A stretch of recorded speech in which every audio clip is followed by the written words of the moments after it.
How the tables have turned. It was just a couple of days ago the Knicks were 2-0 in the NBA Finals against the San Antonio Spurs, sitting on top of the world. They had come back from down double digits twice to beat the Spurs, who've notoriously picked up a reputation as one of the best first quarter teams in this playoff run. And the Knicks have had their own reputation of getting off to slow starts. They survived that 2 games in a row. Game 3 back at the crib, not so fast. You saw kind of the worst version of the Knicks, kind of what it could look like if things start to go left here in Game 3 at MSG. We're going to break it all down. My name's Kristian Winfield. I'm the senior NBA writer, New York Knicks beat reporter for the New York Daily News.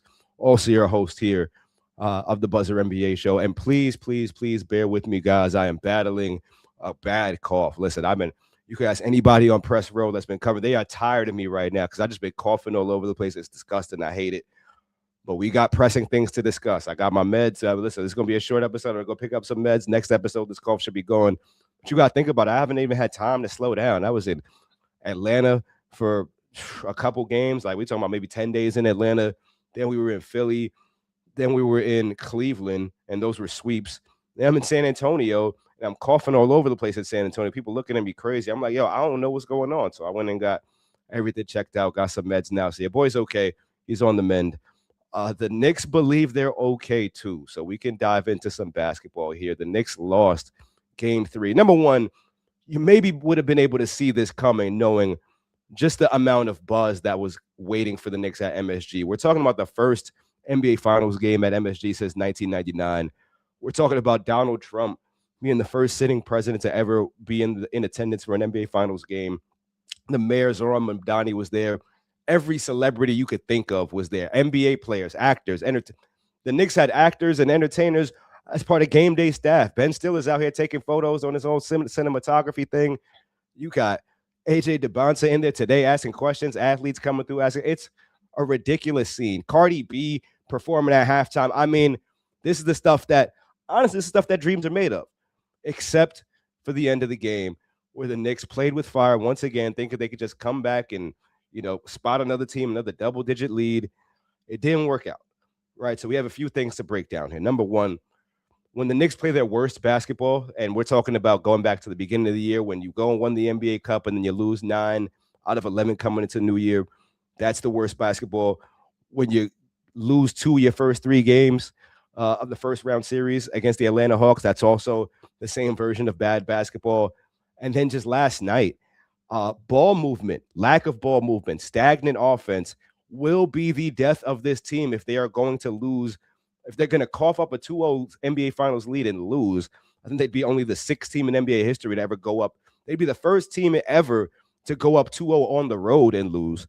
And they'd be just the 6th team ever, I believe, to go up 2-0 wherever you are and go on to lose the series. Mikal Bridges was part of one of those teams when the Phoenix Suns went up 2-0 on the Milwaukee Bucks before that massive comeback.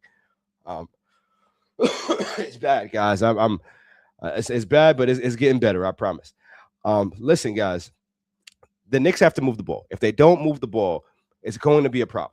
It's going to be a problem for a number of reasons. Number one, the 13-game winning streak in the playoffs that this team rode into. And honestly, we saw some of these habits starting to peak up in games 1 and 2 of this series. So we're going to call it 13 games, where it's really 11, right? In those 11 games from Game 4 in Atlanta through the sweep of the Cleveland Cavaliers, you had ball movement, you had assists, you had any given night could be anybody's night, right? You had Game 1, I believe, was Jalen Brunson going for 30-something, and Game 2 of that Cavs series, you had Josh Hart going for 26 or something crazy like that, and Jalen had 14 assists. It's different right now, right? The Knicks are bogged down in isolation basketball, and it's going to be on Jalen Brunson to get off the pill. Like, listen, he's a guy who averaged about 19 shots per game, and I wrote this for the New York Daily News. He averaged 19 shots per game from Game 4 in Atlanta through Game 4 of Cleveland, right? That's 19 shots through those wins. That's 11 straight wins. In the NBA Finals, Game 1, 31 shots. Game 2, 25 shots. Last night, another 25 shots. Jalen Brunson is shooting about 37% from the field, 31% from three-point range, 13 turnovers and 13 assists in this series. And listen, you have to give the credit. Stephon Castle is a dog. Dylan Harper is a dog. When those guys get reliable three-point jumpers going down, look out for the San Antonio Spurs. Wemby hasn't even hit the weight room. We're going to get to Wemby in a second because there were some questionable plays that went down in terms of flagrant fouls that conveniently didn't get called, because if it would have got called, you'd have had to suspend Wemby. We're going to break it all down. All right, I said this was going to be a quick episode because I'm not feeling well. I might have lied because it's a little upsetting when you see these things play out in broad daylight. This is 2 games in a row now that I've watched the officials try to rob the Knicks of a win. And I'm not trying to be a homer. I'm just looking at what I'm seeing with my eyes. Game 2, officials should have been ashamed of themselves for the calls that they were making on both ends of the floor against the Knicks. Last night, in terms of the free throw disparity, I'm going off of the tangent here, right? Because we were talking about Jalen Brunson having to get off the ball. But it all ties back together. In terms of the free throw disparity, you had Wemby and you had all the Spurs going to the line time and time again, and the Knicks could barely get a call. I forget what the margin was. I think it was like 25-8, something like that. Ridiculous. It's so ridiculous that Mike Brown felt compelled to say something about it after the game. He's rarely someone that's going to really publicly criticize the officials, but he had to, right? So there's one. You had guys really just trying to truck, stiff arm, doing whatever they can to Jalen. It was crazy. There were so many questionable, we'll call them, plays on the Spurs side, and that's going to be their MO here, where they don't have the talent. They're going to have to muck these games up. And in mucking the games up, they're sending the Knicks into ISO basketball, into what is Jalen going to do now? He's dribbling. There's one play. There's some guy on Twitter right now, on X, whatever you want to call it, who's literally sitting there counting how many dribbles Jalen Brunson has taken per possession. It's something ridiculous. I'll give you another ridiculous stat. Jalen Brunson has held the ball for 28 minutes through these first 3 games of the NBA Finals. Nobody else on his team has more than 7 minutes. Karl-Anthony Towns has 6 minutes of time of possession. Karl-Anthony Towns has not scored in any of these fourth quarters either. So it's a problem. It's a problem because Karl-Anthony Towns, you could call Jalen the best player. You could call him your leader, captain, whatever you want, in terms of talent, in terms of just not being able to do anything about it when he imposes his will on the game. I mean, Cat's going at Wemby, and Wemby's not meeting the challenge. Cat had 21 on. Cat was thoroughly outplaying Wemby through these first 2 games. Now he can't get a touch. Bro took 10 shots in the last game. And yes, some of it is going to be on him to be more forceful, demanding the ball, establishing post position, all that. But you had Cat taking Wemby off the dribble on the 3-point line. You tell him you can't get him the ball, you can't call. Mike Brown said, yeah, it's going to be on me to get Cat more involved. No, that falls on the point guard. Listen, there's no reason that the Knicks should be -5 this series in minutes that Jalen Brunson is on the floor and plus 20 something in minutes that Jose Alvarado's on the floor. What's going on? You know? So, number one, and the turnovers. I am willing to chalk the turnovers to the heat of the moment, right? I'm willing to say, yo, first NBA Finals game in God knows how long at MSG, Secret Service presence, you know what I'm saying? Just insane amount of star power in the building. I wrote this for the New York Daily News. I don't think the Knicks met the moment. I think they're a much better team, and they will be a much better team in Game 4 than they showed us to be in Game 3. The issue is you just gave Victor Wembanyama life. And if there's one player I didn't want to give life as someone who's covering the Knicks, if you were thinking the Knicks were going to get out of here with a sweep or a 5-game gentleman's, this one's probably going 7, guys, because you let Victor Wembanyama smell and taste blood. Now he knows how to get it. Speaking of blood, the league is retroactively looking at that foul. Now, listen, Wemby's had some dirty plays. We got to call a spade a spade. That boy turned 360, elbowed Nas Reed in the neck. That boy almost hip tossed Jose Alvarado. I forget if that was Game 1 or Game 2. But yesterday, man, he just mushed Jalen Brunson like something I never seen before on a basketball court. Like he actually just, I can't even explain what it was. Maybe our producer Kua can show you guys. Maybe she can put. Oh wait, this is live. You guys saw the play. Y'all saw the play. Never saw anything like that. And then for it to go uncalled, no foul, let alone flagrant foul, no nothing called. Really fishy. Jose Alvarado said, you know what I'm saying, that's going to be the last one he gets. I don't know, Jose. Wemby's out here. He said he's putting his life on the line for this title. I told y'all, and this is what I said coming into this series, it's just a level of hatred and vitriol that is fueling Victor Wembanyama that the Knicks don't have, I don't think. I don't think they can get to that point of darkness, right? So that's something we got to consider. Listen, what do I think for Game 4? I think Mike Brown has shown us that he knows how to corral the troops, really, to be more specific, he's not afraid to make the necessary adjustments that's going to win. Listen, after when the Knicks went down 1-2 in the first round, he said, "Nah, we running the ball, we run the offense through Karl Anthony Towns." I expect something very similar to happen coming into Game 4, just because the Karl Anthony Towns he's had massive success going up against Victor Wembanyama. I'll just say it: Wemby can't guard Karl Anthony Towns. He can't. He got nothing for him. Cat is blowing by him, getting to the rim. Cat is shooting sidestep threes. He's doing everything. He's out rebounding him, boxing him out. Cat is stronger. He's about his size. You heard Wemby saying, "Yo, Cat is actually a good player. The Knicks have good players." That is high praise. That's you know what I'm saying. That's what you want to hear if you're a Knicks fan. If you're the Knicks and you're seeing that Wemby's having difficulty guarding Cat, why wouldn't you spam that matchup? Why would you not spam that matchup? I don't know. There's a lot of internet sleuths who have different opinions on why Cat isn't getting touches down the stretch. You know what I'm saying? I can't go that far as to say that's the case. If you guys are tapped in, you know what they're talking about. I don't think that's the case. I would like to think that's not the case. I would like to think that there's no, egos at play when you have an NBA Finals trophy, an NBA title, the first NBA title in New York City history since 1973. I would love to think that the egos have been buried and that no one cares about accolades or recognition. But we'll see. We will see how these games play out. We will see if the Knicks make the necessary adjustments to get the ball. And like I said, Cat is not absolved here of any wrongdoing. Foul trouble, tic-tac fouls, not being dominant in terms of establishing position, all that.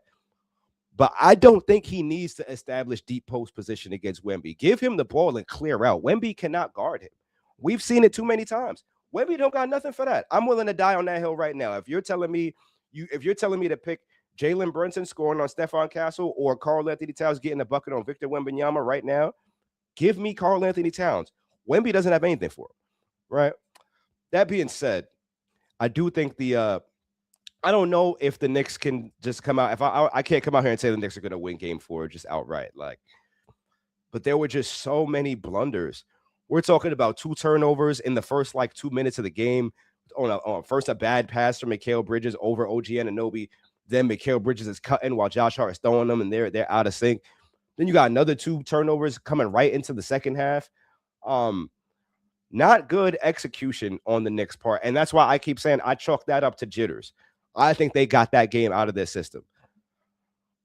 The problem is you got a guy like Stephon Castle who had 18 points with the quickness yesterday. You had De'Aaron Fox hitting shots late. You had Wemby figuring out, and that's another thing about Victor Wembanyama. He's downloading information every single game like a supercomputer. You know what I'm saying? He's different. He's kind of like Jalen. Jalen Brunson does the same thing. I watched him going up against the Thompson twin in Detroit in the first round last year, and then he had Dyson Daniels in the second round, and then he had Aaron Nesmith and Andrew Nembhard in the conference finals. I watched him adjust to each one of those series. We watched him do it this year too, right? First round again, Dyson Daniels. Second round, who do you have? VJ Edgecombe. Third round, guess who he adjusted to? James Harden and Donovan Mitchell. Rest in peace, Cleveland Cavaliers. Now you got Stephon Castle, Dylan Harper. I think Brunson's had his best success when hunting Julian Champagnie, who just can't miss, as you could expect, because he's from Brooklyn. He went to high school less than a mile away from where I went to high school, so he know what it is. The Knicks are gonna have to bring their A game, as obviously goes without saying.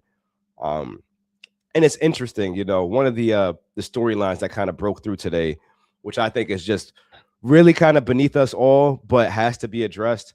There were some Knicks fans who got caught on video attacking Spurs fans after the loss. Distasteful, guys. Y'all are better than that. I would like to think y'all are better than that, but you're proving me wrong. How can you attack? Listen, sporting events are, no matter who you support in a game, sporting events are entertainment. They're fun. I understand there's passion, but at the end of the day, these events are meant to bring people together. And y'all are out here just attacking people because, hey, look, I saw y'all attack somebody who was wearing a Tim Duncan jersey. What are we doing? Tim Duncan's the big fundamental. Tim Duncan, listen, some things just transcend sports and rivalries and all this. You can't be out here attacking people because they're out here attending a game and you know what I'm saying, showing love to the team that they support. Sure. Can you jeer them? Can you heckle them? Absolutely. I saw somebody I forget what her name is. She was, she had her phone out and she was one of a few Spurs fans, and she was just like, yeah, say what, talk that talk now. That's fair. Do all that. All that is cool. Once you start putting hands on people, swinging on people, I seen somebody take a street sign down and start attacking people. Like, what are we doing? What are we doing? Because the next step is, okay, well, no more people no more watch parties, no more people in arenas. Watch these games on the metaverse, you bozos, because you can't keep your hands to yourself. Relax, guys.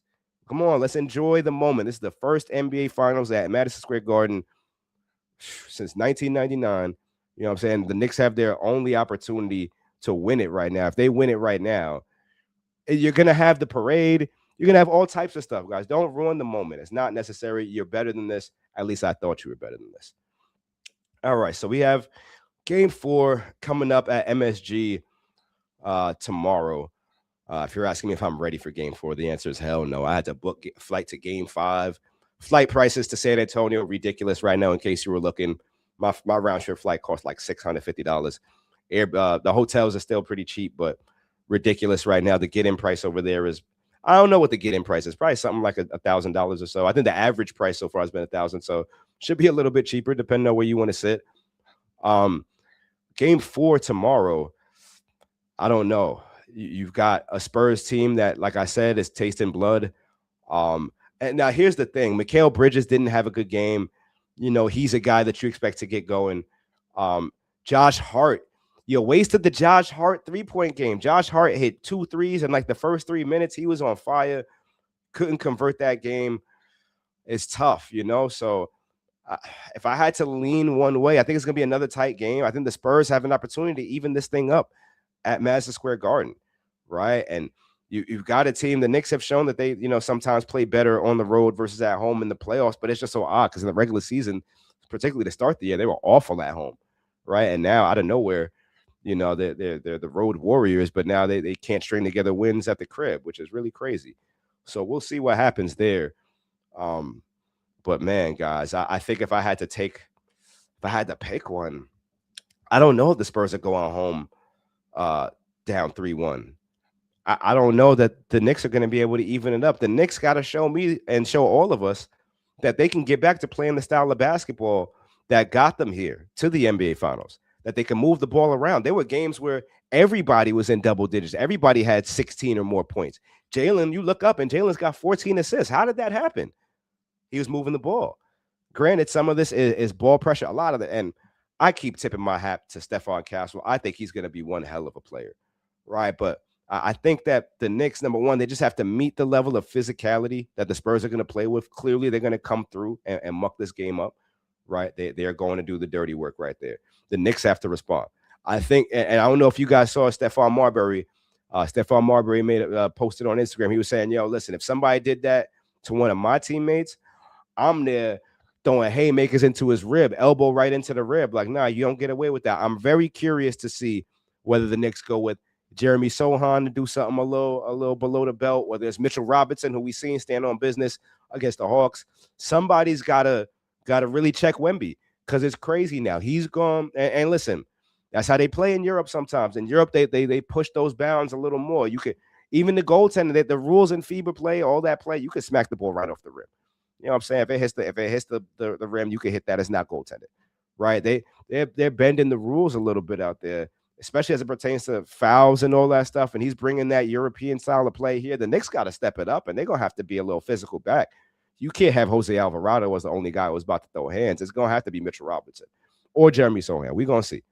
So I'm very interested to see who steps up. We've seen OG step up. I'm thinking we were in Golden State and Draymond was getting on Karl Anthony Towns. We saw OG kind of try to step in. It could be OG stepping up on that side, but it's going to have to be somebody that's his own size. I don't know that Alvarado is going to be able to do it. And I don't think it's going away. I think this is something that the Spurs are very much so willing to live and die with. The issue is, but this is before we move on to another important point that we got to make on this pod, Wemby has one more flagrant foul before he gets suspended for a game. So just how far can they push those bounds? Just how aggressive can Wembanyama be Like he can't do that again. What he did, if they will give him a flagrant and he will get suspended, it will be over. So I'm interested to see if he's kind of like, I don't know, gotta play a little bit more passive, because if he picks up another one of those, it'll be a problem. I don't think the Spurs are going to win. It goes without saying, if Wemby gets suspended, the Spurs are losing that game and the series is over. Um, Another interesting tidbit that we uncovered, that we wrote about in the New York Daily News today, the amount of time that's going off the clock before the Knicks are even getting a shot off, guys. It's really bad. And I know these. I don't even got to look them up because I know them by heart right now because I wrote it. Then out of all, so you got 100% of a pie, right? That a team could shoot in terms of field goals, right? Of that 100% of field goals so far in these 3 games, 20% of those shots are coming in the last 4 seconds of the shot clock. Yes, you heard me correct. At what, about 1 out of every 5. Really, the number is 19. 18.8% of those shots are coming with less than 4 seconds on the shot clock, and there's another about 18% that are coming in between 7 and 4 seconds on the shot clock. What is going on? Why can the Knicks not get into offense fast enough? Number one, Mike Brown's been preaching pace all year. A lot of that's going to fall on Jalen Brunson. Jalen Brunson, as we mentioned, the total time of possession, the number of dribbles, he's got to make quicker decisions. That's what Mike Brown's been harping about. And it sure sounded like Mike Brown was singling him out, because he said everybody's sitting around on the court looking at one guy dribble, right? And everybody, and that's twofold, right? Guys need to be moving around, but also the guy who's dribbling needs to get off the ball, right? So I think we see that type of adjustment. But the late shot clock stuff is very concerning, guys, because that's what the Spurs want.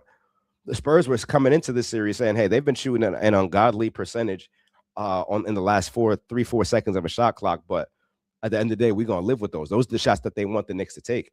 Yeah, if I'm an opposing coach, I would love for my opposing team to be shooting a little bit less than half of their shots with 7 or fewer seconds left on the clock. Are you kidding me? So Knicks got to get into their stuff faster. Got to get into their stuff earlier. Got to get Karl Anthony Towns the ball, and quite frankly, if it doesn't happen, I wouldn't be surprised to see more Jose Alvarado minutes.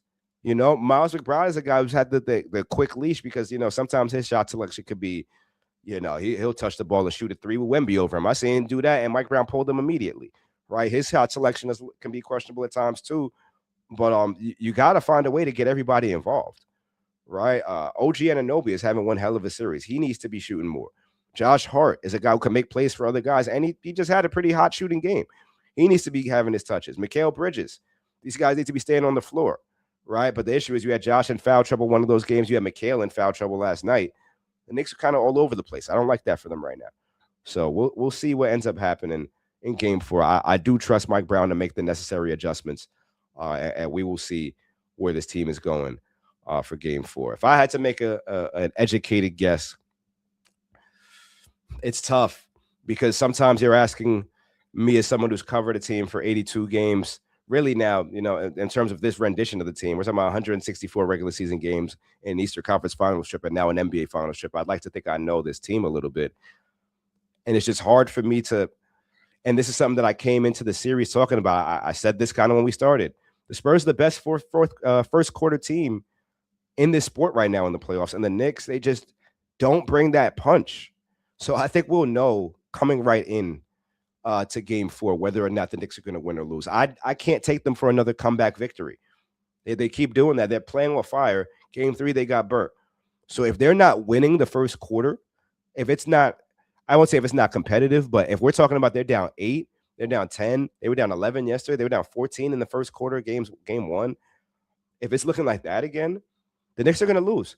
And they're going to go to San Antonio, and maybe then they get their stuff together, because somehow, some way they bond better together on the road versus at home, which for whatever reason.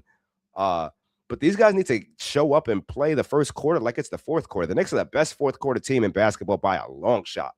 Why can't they do that in the first quarter? So we'll see what happens. I think it'll be very easy to tell who's going to win this game based on the first quarter.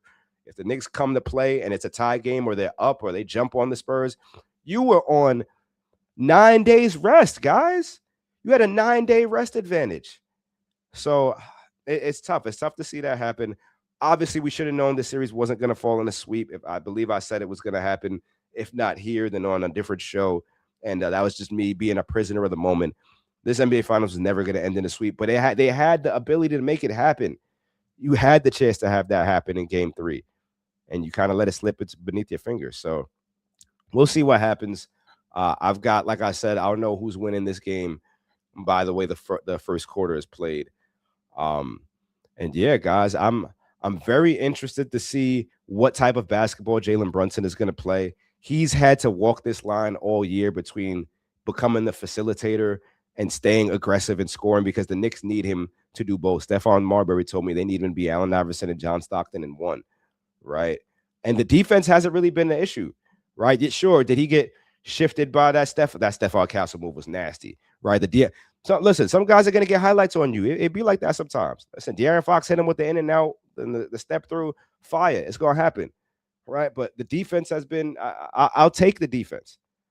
It's really just the shot selection, the amount of time he's holding on to the ball, and it's just like it's coming at the expense of his teammates. Your teammates helped you get here, bro. You got to trust them here. You trust them all this way. Don't abandon what worked now. That's pretty much the gist of what Carl Anthony Towns said. I asked Mike Brown, when you see something like this, what's his, preferred method of fixing the offense?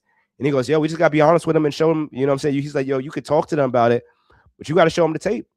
And once you show the tape's not going to lie. Carl Anthony Towns said, yo, we got 50 days worth of film, of good film about what got us here. And it was not what they did last night. So the Knicks have a little bit of soul searching to do, right? I think they still win the NBA Finals? Absolutely, I do think so. I don't think the series has tilted so far in the Spurs' favor off of one game that the Knicks can't come back and win this in 5 or 6. But I do think there are some flaws that they've been exposed for right now, and they're not new flaws. The Knicks have shown us that, sometimes they say, you revert back to your worst habits under pressure. Guess what, guys? That was the Knicks at their worst right there. That was Thibodeau ball right there. That was ISO, get out the way, can't move the ball around. Everybody's just standing around looking, no good. So the Knicks gotta, Mike Brown said, yo, we gotta space, gotta, play with some pace, touch the paint, reverse the ball. You see what the defense is doing, attack, find the advantages, all that. The Knicks weren't doing much of that. And it was still a close game down the stretch. So it leads you to believe that, listen, if they get their act together, they should be able to win game 4 with a chance to close them out in game 5. We will know, as I said, if that's the team that's going to show up in the first quarter. I'm not taking another double-digit comeback from this team for the rest of the series. They need to come to play from open and tip-off. Came up on some cool gear. Wish I had it in arm's reach right now. Got me a nice little hand towel. It says NBA Finals, Knicks NBA Finals, pretty cool. Got me a nice little Knicks NBA Finals shirt that has the whole roster on there. Pretty cool trinkets. There was so guys, I'm gonna just take you guys behind the scenes real quick into the media area. So they've changed the media area completely. Normally it's we have our own press room, but obviously there's so much media that room doesn't even make sense. So the same way they did it in San Antonio is the way they're doing it in New York, and they just set up black curtains and they cut off areas. Guys, they are having Wingstop. They got chips, soda, cookies, anything you could think of. In San Antonio, it was burgers, it was chicken tenders, fries, more soda, more cookies. Guys, I came home. I'm up 3 pounds. This is not okay. I'm up 3 pounds since the start of the NBA Finals. The NBA Finals started less than almost a week ago, something like that. What's going on? Granted, I was in San Antonio, right? I had some Mexican food, had some churros. My boss was like, yo, we need you to write a story about churros. Got the churros on Uber Eats, so they were soggy. Ate them anyway because I was hungry. You know what I'm saying? Didn't even write the story because it wasn't hitting. About to go back to San Antonio in a couple days. Probably going to go out and eat, grab some drinks. Like maybe I should just have some grace. But I got to lock in, guys. It's a lot of temptation with this food, guys. We got summer goals to reach. So I got to lock in.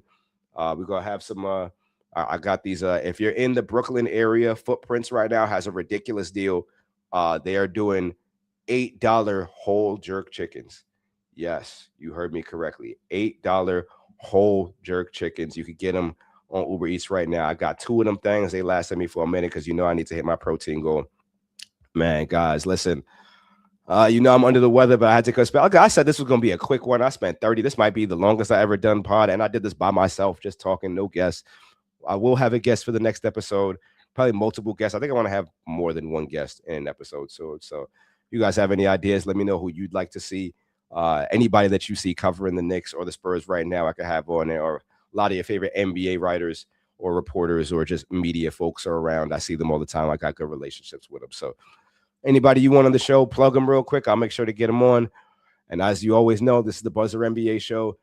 Honestly, we're rolling right now. We were recording, twice a week. Now it's a little bit more like once a week because my schedule is crazy. But really, it's because your boy's under the weather. You can hear my voice. So I'm about to run across the street right now, grab these meds, and we're going to be good to go for next week's episode. But again, Buzzer NBA show. Shout outs to the Buzzer platform for just creating the opportunity for me to host this show. And who would have thought that the show would result in, my hometown market being in the NBA finals and me being able to cover it. If you're not already following me on Buzzer, I'm posting everything, all the videos you see me posting on Twitter or on Instagram, they're all on Buzzer. All types of dope content behind the scenes, nothing in the locker room, but in terms of on the court, press conferences, all that stuff. So make sure you tap in. And yeah, Buzzer NBA show. We'll be back next week. We got Game 4 at Madison Square Garden tomorrow, 8:30. Game 5 will be 3 days after that in San Antonio. Your boy will be out there. Game 6 back in New York. And if there is a Game 7, it'll be in San Antonio. And just to recap, if the Knicks are going to win this game, show up in the first quarter. Jalen Brunson, move that ball. Buzzer NBA show. Thanks for tuning in. Peace.